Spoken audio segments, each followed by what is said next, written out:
Hey guys, today is Sunday, July 20th, the calm before the storm here in the Florida Keys. I'm Captain Ryan with Good Karma Sportfishing with your weekly fishing report. I took last week off, a couple weeks, here and there. We did some other content that you can explore on our Patreon group and in YouTube. So let's get started here today. It is Sunday, and it's the calm before the mini storm. So as you look around the marina here, it is extremely quiet for a Sunday. And this is very normal for the weekend before mini season. And the crowds will start coming in on Wednesday, and we're anticipating one of the absolute best lobster seasons that we've seen in many years because the water temperatures have been right. Everything's just been, I have to say, it's been an awesome summer fishing wise. Bottom fishing wise, it's been great. Dolphin fishing wise, hit and miss.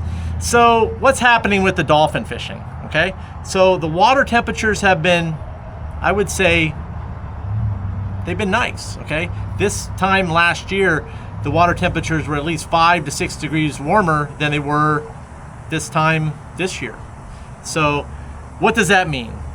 So there's all these philosophies and all this stuff that are happening out there. So, but here's typically what happens. So if you look at the SST charts down in the Caribbean, as the fish make their way into the Caribbean and they travel through Jamaica and then they do all these different paths to come into the straits, into the Gulf.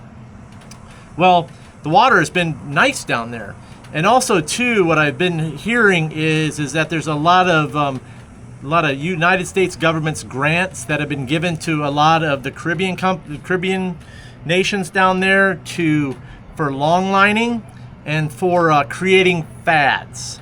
Okay, so what happens is that and I've been seeing it, I've been hearing about it, and we're probably going to hear more about it later. But when you start dropping fads into the Caribbean current and then into areas as the fish migrate, why leave? Why migrate? Because they're happy. There's plenty of bait. The temperatures are perfect. Why go anywhere? So what's going to happen is with this heat wave coming in, we're going to start seeing more storms, which we did in the Gulf last week. It was, just enough to shake things up. And maybe we'll see a good push of dolphin here towards the end of the week here. So we'll see what happens. So what happens? Typically, what goes on is as we start seeing storms in the Gulf, it starts pushing fish out of the Gulf, including gets the bottom fish migrations going. It gets the dolphin pushed out of there. They jump into the loop current. They start making their way up, and then also the fish start to get out of the Caribbean because, like I said, why leave? It's nice down there right now. It's perfect, man. That water temperatures are great, and there's been a lot of sargassum, but it's been fairly good sargassum weed.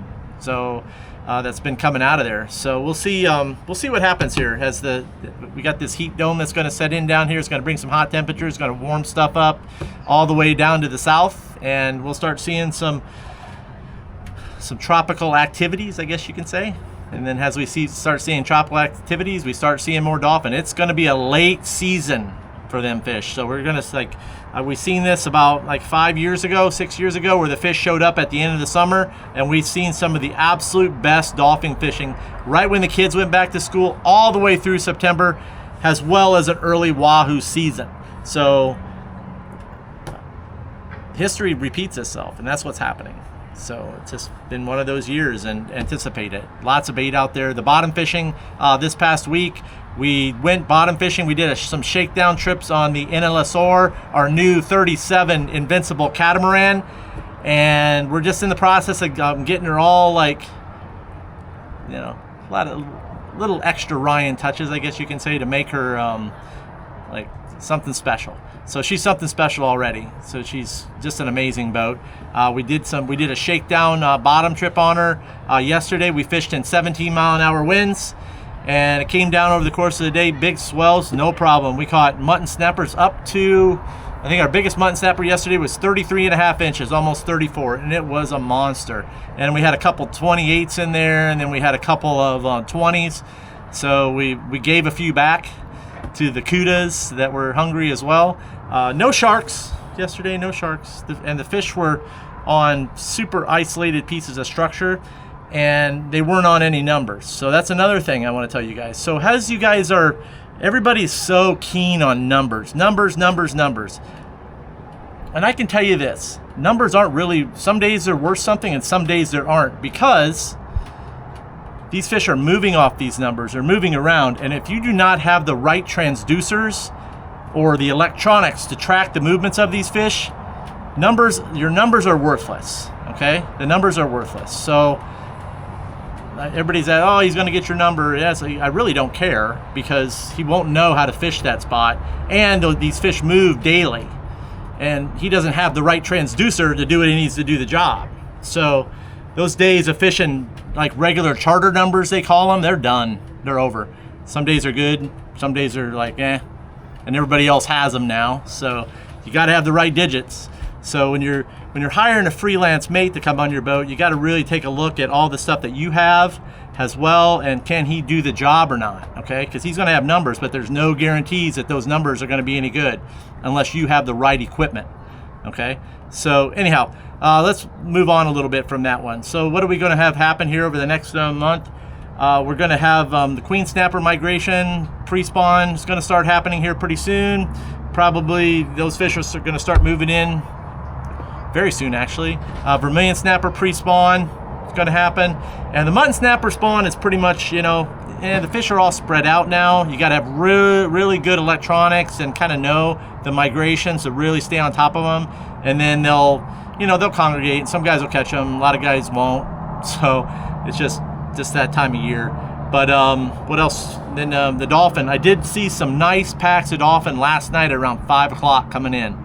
Okay, and I did see them as I was coming in. I saw some fish in like 170, 190 off of alligator.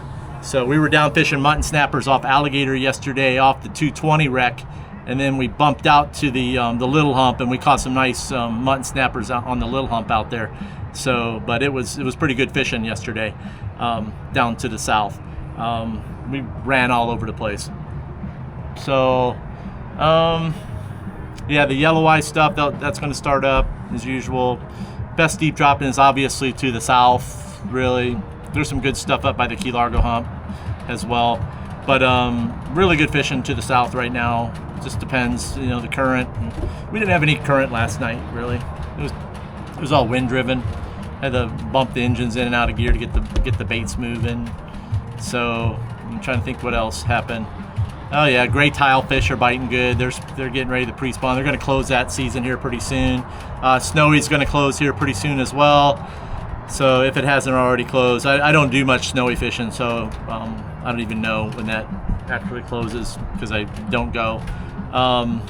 But the grays will close as well here soon, and then right when the grays close, and then you're going to have like I said, the queens will start coming in to do their thing, and yeah, and then the barrelfish and yellow edge groupers and all that stuff. They're always biting. So now the barrel fishing gets really good down south here in the next month or two, but who knows, it might happen a lot earlier with the way that the water temperatures are and all the wind that we've been having. And there's been a lot of big tunas that have been in close, so if you can, there's something special happening with the currents and the tides. And if you really want to know what's happening, how to get really good and dialed in, we're going over the how and whys in the Angler's Edge group, and you can get involved with that as well to learn a little bit more about when things are going to happen and the scheduling and all that stuff. And then that's where I keep those guys updated on new spots that I'm fishing, and I'm teaching them how to find new stuff. So not just fishing numbers. So there's a difference between fishing numbers and fishing, like finding new areas to fish, because fish have fins and they swim, and they're swimming a lot more now than they ever have because of the pressure. So yeah, don't believe me? Come on down. Fish that spot that you used to fish. So yellowtail bite, and we've had an awesome mangrove snapper spawn. Easiest fishing has been at night. Super easy at night. You don't really have to think twice and be a very good fisherman to go out there and fish them at night. You just got to have a general zone where you're at. and know how to tie your knots and have some good bait. Daytime, that separates the men from the boys as far as and the, you know, that angler, and a really good angler to an average angler to like a, you know, somebody that is, you know, just wants to go out there do their thing. So, but you're going to have the new moon is obviously, I feel, one of the best times to target the mangs. The dark moon, really good time to do that. And then, yeah, of course, coming up on mini season, always happens around the mini season. So that's all I got. If you guys want to get involved with Good Karma Sport Fishing, I have the Patreon group. We've got the 3 tiers. We've got the free tier, which is the best of tier, and then we have the Good Karma rigging crew, where we go through different rigs that I'm using as well, showing stuff. And we're getting ready to graduate into, not graduate, but move into Wahoo season, getting stuff ready for Wahoo season as well.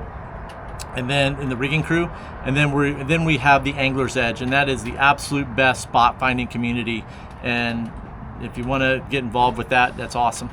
So that's all in the Patreon group. And then I've got a couple podcasts out there that I released, and also I have a new blog. I talk a little bit about lateral scale lures, and that's been a killer. I show you the lateral scale that I'm using, that I get from the tackle room, and you can go to my blog and you can read that on my website. So yeah, so if you're looking to go fishing, you can give me a call. That's all I got, guys. And remember, anytime you're fishing, it's all good.